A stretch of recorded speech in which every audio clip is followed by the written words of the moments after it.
Hi everyone. இன்னைக்கு நம்ம 11th காமர்ஸ்ல chapter 12 functions of commercial bank இந்த லெசன்ல இருக்க 2 மார்க் 3 மார்க் 5 மார்க்கோட எக்ஸ்பிளனேஷன் தான் நம்ம இப்போ இந்த வீடியோல பார்க்க போறோம்.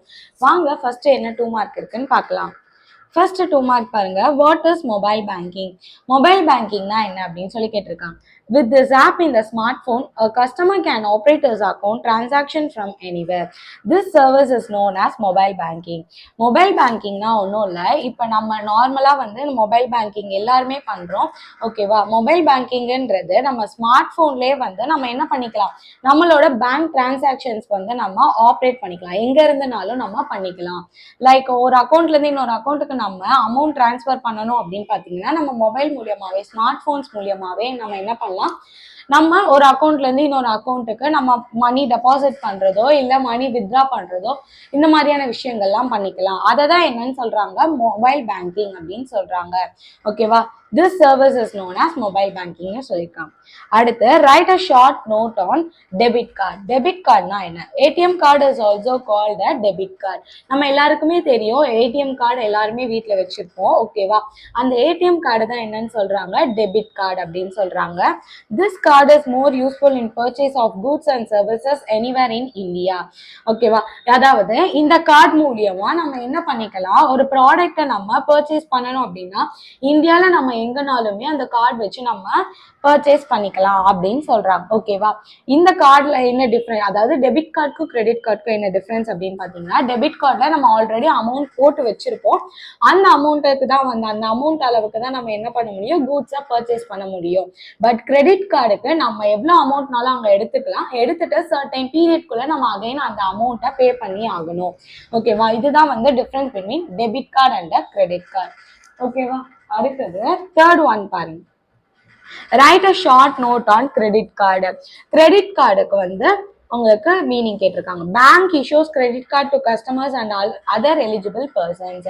இந்த கிரெடிட் கார்டு யார் வந்து இஷ்யூ பண்ணுவாங்கன்னு பார்த்தீங்கன்னா, பேங்க்லேயே வந்து கஸ்டமர்ஸ்க்கு, அவங்களுக்கு இருக்க கஸ்டமர், அவங்க கிட்ட இருக்க கஸ்டமர்ஸ்க்கு இஷ்யூ பண்ணுவாங்க. ஆர் யார் எலிஜிபிளான பர்சனாக இருக்காங்களோ கிரெடிட் கார்டு யூஸ் பண்ணுறதுக்கு அவங்களுக்கு இது பண்ணுவாங்க. ஓகேவா, with this card the holder can purchase goods and services on credit at any shop in India. ஓகேவா, ஒரு ஷாப்ல போயிட்டு நம்ம இந்தியால ஏதாவது ஒரு ஷாப்ல போயிட்டு நம்ம காசு இல்லாமலே அந்த கிரெடிட் கார்டு மூலியமா என்ன பண்ணிக்கலாம், ப்ராடக்டை பர்ச்சேஸ் பண்ணிக்கலாம் அப்படின்னு சொல்றாங்க. அந்த பர்ச்சேஸ் பண்ணதுக்கு அப்புறம் நம்ம சர்டைன் பீரியட்குள்ள நம்ம அந்த சர்டைன் டைம்குள்ள நம்ம என்ன பண்ணணும், அந்த வித்ட்ரா பண்ண அமௌண்ட்டை அவங்களுக்கு பே பண்ணி ஆகணும் அப்படின்னு சொல்றாங்க. ஓகேவா, அடுத்தது ஃபோர்த் ஒன் பாருங்க, what do you mean by ATM. ஏடிஎம்மோட meaning, a customer can withdraw money anytime anywhere in India from the ATM machine.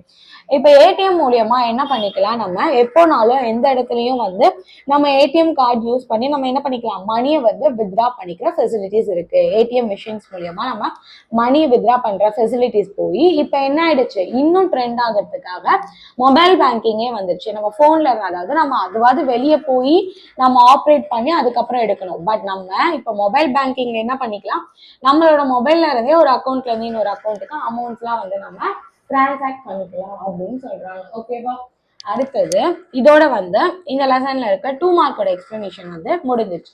அடுத்து 3 மார்க்கோட எக்ஸ்பிளனேஷன் பார்க்கலாம் வாங்க. ஃபர்ஸ்ட் 3 மார்க் பாருங்க, வாட் இஸ் இ பேங்கிங். இ பேங்கிங்னா என்ன அப்படின்னு சொல்லி கேட்கலாம். ஓகேவா, banking through internet is called E internet banking. ஓகேவா, பேங்கிங் த்ரூ இன்டர்நெட், நம்ம இன்டர்நெட் மூலியமா, அதாவது இன்டர்நெட் மூலியமா தானே இப்போ எல்லாமே நடக்குது. ஸோ இன்டர்நெட் மூலியமா எல்லாம் நடக்கிற பேங்கிங் தான் என்னது, இ இன்டர்நெட் பேங்கிங் அப்படின்னு சொல்றாங்க. It can also be called as electronic banking. ஓகேவா, இது என்னன்னு சொல்லலாம்னு சொல்லியிருக்காங்க, எலக்ட்ரானிக் பேங்கிங்னு சொல்லலாம். To performing banking operations through internet by using computers and mobile phones. ஓகேவா, நம்ம பேங்கிங் சம்மந்தமான, அதாவது பேங்க் சம்மந்தமான ஏதாச்சும் இப்போ நம்ம ஸ்டேட்மெண்ட் நம்ம பார்க்கணும், நம்மளோட கிரெடிட் ஸ்டேட்மெண்ட், நம்மளோட பேங்க் ஸ்டேட்மெண்ட்ஸ் பார்க்கணும் அப்படின்னா நம்ம என்ன பண்ணிக்கலாம், மொபைல் ஃபோன்ஸ்ல இல்லை கம்ப்யூட்டர்ஸ்லயே நம்ம பார்த்துக்கலாம். அதை மாதிரியான ஃபெசிலிட்டிஸ்லாம் வந்து கொடுக்கறது தான் என்னன்னு சொல்றாங்க, இ பேங்கிங் அப்படின்னு சொல்றாங்க. ஓகேவா, money bank have the own website. ஓகேவா, மணி பேங்க் அந்தந்த பேங்க்குன்னு என்ன இருக்கு, ஒரு தனித்தனியான வெப்சைட், அவங்களுக்குன்னு தனி வெப்சைட் இருக்கு அப்படின்னு சொல்றாங்க. ஓகேவா, அடுத்து write a short note on RTGS. ஓகேவா, ஆர்டிஜிஎஸ் ஓட ஒரு ஷார்ட் நோட் தான் நமக்கு கேட்டிருக்காங்க. ஓகேவா, அது பாருங்க. It was launched by RBI in 2013. இது எப்போ வந்திருக்கு? 2013ல ஆர்பிஐ மூலியமா வந்திருக்கு அப்படின்னு சொல்றாங்க. அதுக்கு முன்னாடி ஆர்டிஜிஎஸ் ஓட ஃபுல் ஃபார்ம் பார்த்தலாம். ஆர்டிஜிஎஸ் என்னன்னா, RTGS stands for real time cross settlement. ஓகேவா, ஆர்டிஜிஎஸ்னா உங்களுக்கு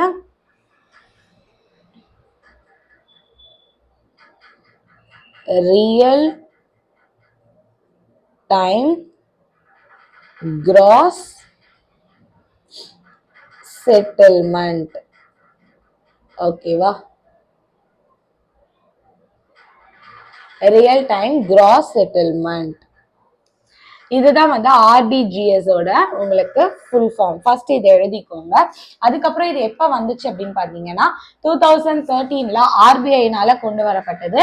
ஓகேவா, ஆர்டிஜிஎஸ் ஃபேக்கல்டிஸ் இஸ் அவைலபிள். அதாவது ஆர்டிஜிஎஸ் எப்ப இருக்கும்னு பாத்தீங்கன்னா மார்னிங் 9 AM இருந்து 4:30 PM வரைக்கும் தான் வீக் டேஸ்ல, அதாவது மண்டே டு ஃப்ரைடே இருக்கும்ன்றாங்க. ஓகேவா, RTGS transfers are not allowed on Sunday and bank holidays. Bank holidays அப்போ சண்டேஸ்லாம் வந்து ஆர்டிஜிஎஸ் டிரான்ஸ்ஃபர் வந்து பண்ண முடியாது அப்படின்னு சொல்றாங்க. ஓகேவா, minimum limit for RTGS transaction.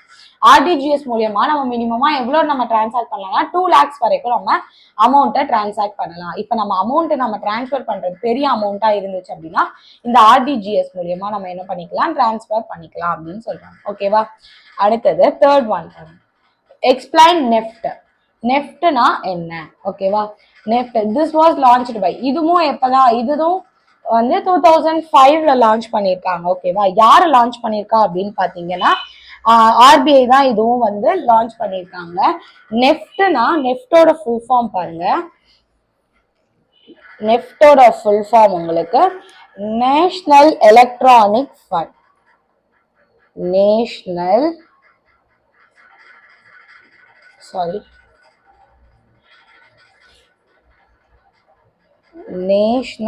Electronic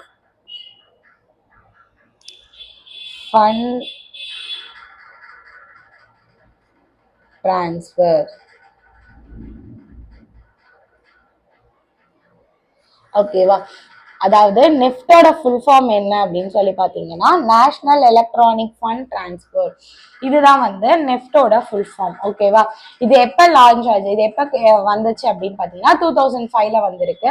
once and every half hour from 8 AM to 7:30 PM 23 settlements are allowed in a day. ஓகேவா, அதாவது 8 AM இருந்து 7:30 PM குள்ள நம்ம என்ன பண்ணிக்கலாம், எவ்ரி half an hour குள்ள நம்ம டிரான்சாக்ட் பண்ணிக்கலாம். ஓகேவா, ஒரு நாளைக்கு 23 செட்டில்மெண்ட்ஸ் தான் நம்ம என்ன பண்ண முடியும், அலௌடு அப்படின்னு சொல்றாங்க. 23 டிரான்சாக்ஷன்ஸ் தான் பண்ண முடியும், நம்ம ஒரு மணியை அனுப்ப முடியும் அப்படின்னு சொல்றாங்க. ஓகேவா, NEFT transfer are not allowed on Sundays and bank holidays. Bank holidays and Sunday அப்போ நெஃப்ட் வந்து அலௌட் கிடையாது.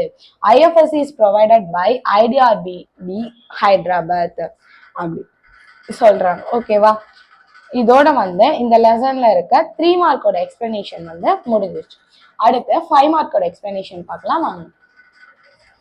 ஃபர்ஸ்ட் 5 மார்க் பாருங்க. Discuss the various primary functions performed by the commercial bank. ஓகேவா, அதாவது பிரைமரி ஃபங்க்ஷன் கமர்ஷியல் பேங்க்ல எதெல்லாம் primary function அப்படின்னு சொல்லி கேட்டிருக்காங்க.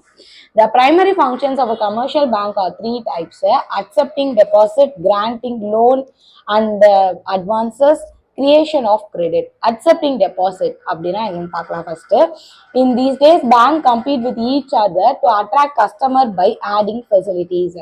இப்ப இருக்க பேங்க்ஸ்ல என்ன பண்றாங்க, நிறைய கஸ்டமர்ஸை அட்ராக்ட் பண்ணணும் அப்படின்றதுக்காக நிறைய கைண்ட் ஆஃப் ஃபெசிலிட்டிஸ் வந்து அவங்க இன்ட்ரடியூஸ் பண்ணிட்டே இருக்காங்க அப்படிங்கிறாங்க. ஓகேவா, broadly deposit account can be classified into demand deposit and time deposit. Deposit அக்கௌண்ட்டே உங்களுக்கு என்னவா இது பண்றாங்க, 2 டைப்ஸா வந்து பிரிச்சுட்டாங்க, கிளாசிஃபை பண்ணிட்டாங்க.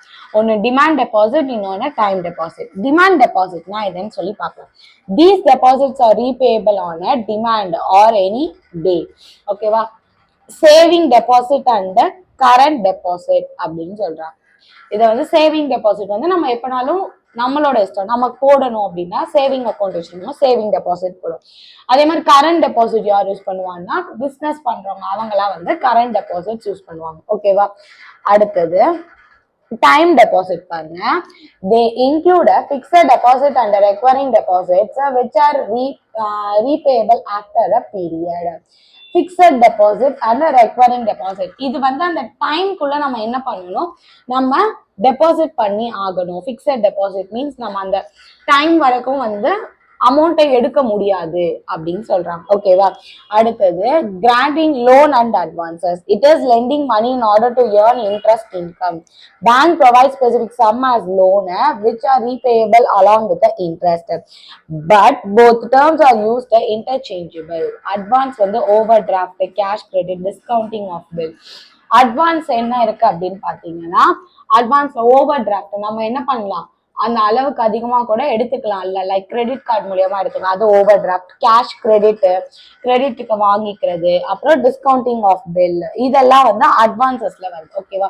லோன்ஸ்ன்னு பாத்தீங்கன்னா ஹவுசிங் லோனு, நம்ம normal house loan, consumer loan, vehicle loan, educational loan, jewel loan, இந்த மாதிரியான கைண்ட்ஸ் ஆஃப் லோன்லாம் என்ன பண்றாங்க, கொடுக்குறாங்க அப்படின்றாங்க. ஓகேவா? அடுத்து creation of credit. Credit money of commercial bank is far greater in the volume of currency money. The volume, the purpose and the sectors to which the credit money is to be channelized. Creation of credit. ஓகேவா? அதாவது credit மணி என்னது, commercial பேங்க்ல credit மணி currency மணியை விட அதிகமா இருக்கும் அப்படின்னு சொல்றாங்க. ஓகேவா? அதுதான் இங்க சொல்லியிருக்காங்க. நம்ம இன்ட்ரெஸ்டோட சேர்த்து நம்ம பே பண்றோம்ல, அதுதான் சொல்லியிருக்காங்க.